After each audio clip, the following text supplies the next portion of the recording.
Warzone health and revives. Warzone operators have 100 base health and rely on automatic health regeneration. No med kits needed. After a few seconds out of combat, health begins to refill. They bolster their durability with armor plates. Each plate adds 50 health, and they can wear up to 3 plates for a total of 250 hit points. They can also carry spare plates to re-armor during fights. If down, meaning knocked to 0 health, a Warzone player enters the last stand state, where they can crawl or use self-revive kit, taking about 5 seconds to get back up, or be revived by a teammate. That's also going to take about 5 seconds. Each operator will be dropping with 1 self-revive kit, but after using it, they need to find another or buy another. Warzone revive is risky. Enemies can finish off down players by simply shooting them a few more times or executing them with a melee finisher. Notably, Warzone even allows interrogation on a downed enemy in Warzone 2.0, revealing their allies' location, a brutal intel advantage if they can pull it off.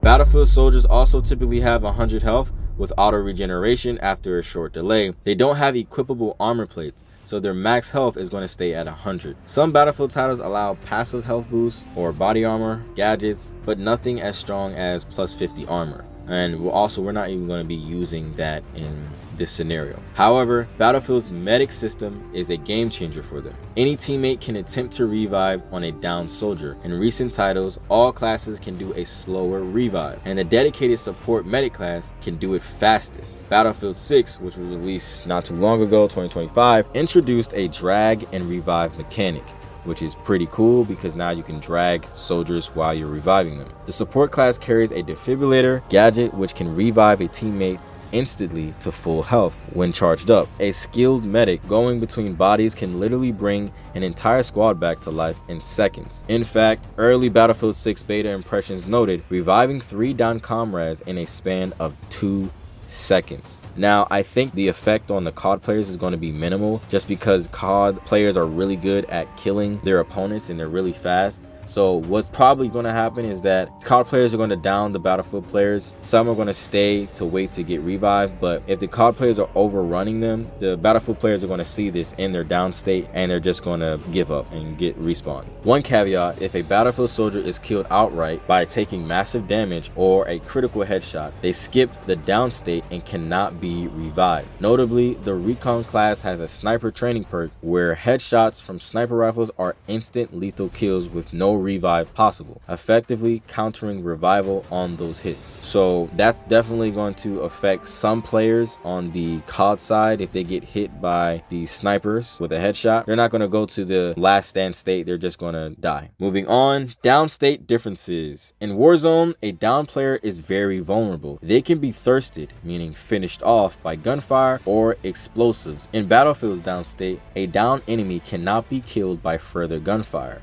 which is kind of crazy because they're just sitting and waiting to get revived, and that could somewhat affect the COD players. Like I said, I don't think it's going to affect them that much. I think the effect is going to be very acute or even minimal. Also, the enemy has to either melee them or let them bleed out, but I think it's just going to be too much chaos during that. So I think that those COD kills are going to end up getting kills. Some are going to get revived, and that's going to be really good, but the instant revive from the defibrillator isn't going to be that much of a game changer. Sorry. This means a Warzone player who downs a Battlefield soldier might be surprised that pumping extra bullets into him immediately isn't going to eliminate him, unless they risk moving in for a finisher blow, which might expose them. A medic can swoop in and revive the downed soldier to keep fighting. Warzone operators aren't used to enemies effectively having an invulnerable bleed out state. In Warzone, you always finish your knocks to prevent self-revive. This difference makes Battlefield revives even more potent in sustaining their side.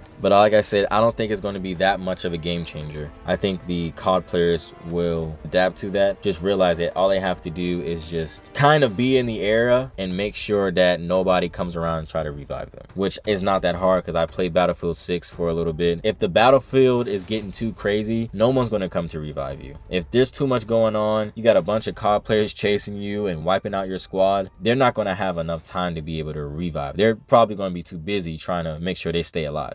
Moving on to impact on the battle. The Warzone team has an edge in personal durability, higher total health when fully armored. In a straight 1v1 gunfight, a Warzone operator with 250 health can outlast a Battlefield trooper with only 100 health. Battlefield's team durability is still pretty good, thanks to their near instant repeatable revives. A Warzone player might down 1 or 2 enemies only to see them back on their feet moments later because a medic dragged them behind cover and shocked them with defibs. As one analysis put it, Battlefield's fast revives means the weight of numbers can easily overcome any engagement through sheer grind. As support zapping down soldiers create an army of juiced up zombie soldiers, I guess. They refuse to stay dead. Warzone self-revives gives individuals a second chance, but it's slower and one-time use. Battlefield medics can revive dozens of times.